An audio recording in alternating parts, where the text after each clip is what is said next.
Well, I think I'll give another history lesson today just to see what the hell happens if I do so. Um, Again, it's the history of the drug laws. When I first started, the drug laws were under the tax code. It was illegal to possess marijuana, for instance, without paying the tax. And since I had studied tax law a lot and went to work for a tax firm right out of law school, I started getting inquiries on marijuana cases. And they sounded a hell of a lot more fun than doing tax forms and talking to people about their taxes and saving taxes and all kinds of boring shit like that. Right about the time that I started, there was a movement that they referred to as the hippie movement in the community, and a lot of the marijuana cases involved hippies. Now, I started out in a university town and I watched the whole drug scene develop. And I tried to analyze it as a sociologist to determine how it worked and why it worked and things like this. I also got caught up in election politics, particularly when the next administration ran on a law and order platform, and things such as this and the tough law and order platform was also code for let's get the marijuana long-haired dope smoking hippies, which were also equated with anti-war activities. So you had some politics there, had a lot of politics. And one of the things that kind of always amused me is how the power structure back then, people my father's age, maybe a little older, thought that younger people were just too goddamn stupid to have put anything together, and therefore any confrontation with the government or any activities against the government policy in Vietnam or the like had to have been organized and funded by un-American activists such as communists. So the people in power thought the whole anti-war movement was a communist conspiracy, and they thought that the conspiracy was funded by drug sales and things like this, and that the drug epidemic, as they called it, would be the ruination of society as we knew it. This didn't happen to be the case, but it scared the hell out of enough people to take hold. The other thing is that ever since the Appalachian Conference in the late 50s in Appalachian, New York, and the study of organized crime and the material published on organized crime, such as the Valachi papers and things like this, the government has taken the assumption that criminal activity such as marijuana sales, marijuana use, etc., has to be organized and structured. Now,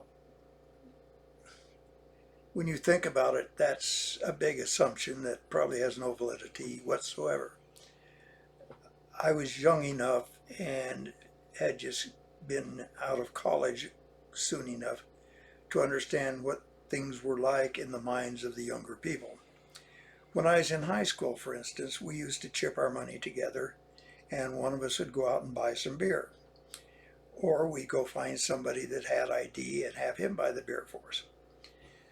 Whoever put that together or collected the money would give it and take the money and then give it to someone else, get the beer and bring the beer back to the group, and we'd all split it up. Well, the government couldn't understand activities such as that because it didn't dawn on them that people, because it was by virtue of the fact that it was illegal, they would do imaginative things like that, and therefore they had to assume, and they did assume for the particularly for the process of interdiction and prosecution, that there was a kingpin. Everything was organized like their mafia model. So you had the kingpin, you had the capo, the tutto capo, the capos, the soldates, the soldiers, etc. So the government tried like hell for years to prove that there was a structure to this, and this structure had a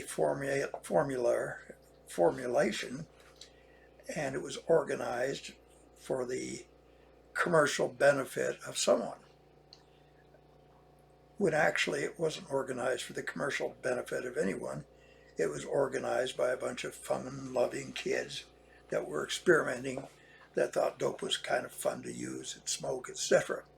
It also was kind of symbolic of the uptight people that were trying to run their lives in a military-type fashion, things such as this. So there was a bunch of free-spirited people, and occasionally they would chip in their money, and somebody would go down to Arizona and buy a little pot, run it back up here.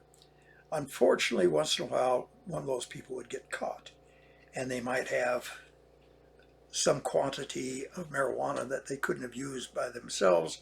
Therefore, they had to have been transferring it for sale. Therefore, that made them a kingpin. So pretty soon, based on that assumption, the government started offering deals, lesser offense pleas and less jail time, etc., if they could rat their kingpin off or rat off somebody. So what happened is the informer system essentially lent its way to the kingpin idea and became a self-fulfilling prophecy, because it didn't take defense lawyers long enough to figure out the stupid policy of the government, and the best thing you could do for your client was to find a kingpin for him to rat off, therefore getting a lighter sentence or some kind of plea deal. A lot of us back then would comb the cemeteries for the names of people on tombstones that would logically have been maybe a kingpin. I know that a lot of my clients made up names and descriptions. One of the big names that came up through a lot of them was somebody named Frisco Red. Now, Frisco Red didn't exist, but he was supposedly a hippie that lived in San Francisco in the Haight-Ashbury district and had red hair. Well, that could probably represent many of the hippies out there, but Frisco Red was a purveyor of Panama Red and things like this. So he got quite a reputation as a kingpin. It reminded me of the Prokofiev operetta, Lieutenant Kiji. Lieutenant Kiji was a Russian officer that they made up, and he had all kinds of adventures, and it didn't exist. And that's what happened in the bureaucratic ventures into drug interdiction and drug investigation and drug policy in the late 60s and early 70s. Many of us back then would get together and laugh about this and joke about this. One of the guys that many of us had conversations with was Hunter Thompson, who was a good caricaturist and would make up really good stories and things such as that. And essentially, it was the consensus of most of the defense attorneys back then that the government was constantly stupid, until we learned that they weren't stupid. They just didn't give a shit, and they wanted to pump up their numbers, and they wanted to pump up their arrests, and they had to design a fictitious hierarchy in order to get enforcement, because they couldn't do anything if they took the position and the reality that these were just a bunch of random people going around and traveling throughout the country to score dope, and that they would split it up. I remember I had one client every Friday would drive up on the hill at Boulder and throw a brick against the wall of a local beer joint up there called The Sink. and every Friday he'd throw a kilo out, and it would come apart against the wall and spread all over the sidewalk. And all the hippies would run in and try to get their little share of weed. And it was kind of a fun thing for everybody to sit around and watch them fight over the weed that was free. Many of my clients gave away more drugs than they ever used or sold or anything like this, because it was more of a movement. It was more of a political activity. It was more of a political statement. It really wasn't a commercial enterprise. Now, one of the things you have to remember was that that age group became politically aware with the Vietnam War and also with Kennedy. And Kennedy changed a lot of things. He asked the young people, don't ask what the country can do for you, but ask what you can do for the country. So that caused a lot of idealism. And a lot of the younger people were true believers in idealism and peace, justice, etc. The idea of turning in, turning on, and taking over was very real to them. The anti-war movement was very real, particularly as discriminatory as it was, and the fact that you had a good likelihood of getting drafted and called to Vietnam and getting your ass killed.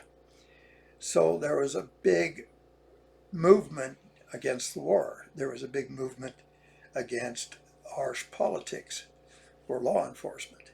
And the Nixon administration just couldn't accept that reality. And any reality against the extreme patriotism and the realization that we had to stop the commies in Vietnam rather than the Golden Gate Bridge was seditious and had to have been inspired by enemies of the state or enemies of the people. And it got so bad that Nixon back then formed what he called the political enemies list. That people that disagreed with him and things like this. And they treated the political enemies as enemies, even though many of us were pretty good soldiers, or at least we weren't un-American. One interesting thing occurred with my younger brother. He was an Air Force pilot, and he belonged to a group called the Green Hornets. And it was a special group, clandestine group, spooks mostly. And he used to recover people that were landed in war zones that they weren't supposed to be in and things like this.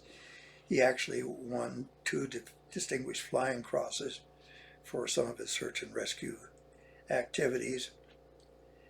After the war, he went to Honolulu and then essentially rescued canisters of film out of the ocean, taking them to Lowry Air Force Base to be developed. It was part of an NRO operation. He also, in his big HH-53 helicopter, rescued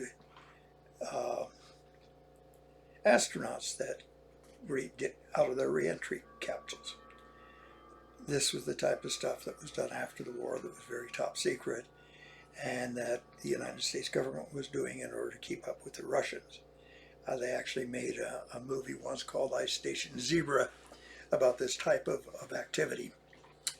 In any event, he was on the base in Albuquerque, New Mexico, doing some search and rescue test flying and training and things like that. And one of the commanders of the base came up to him and said, "You're not going to make major or whatever until your brother quits his political activity."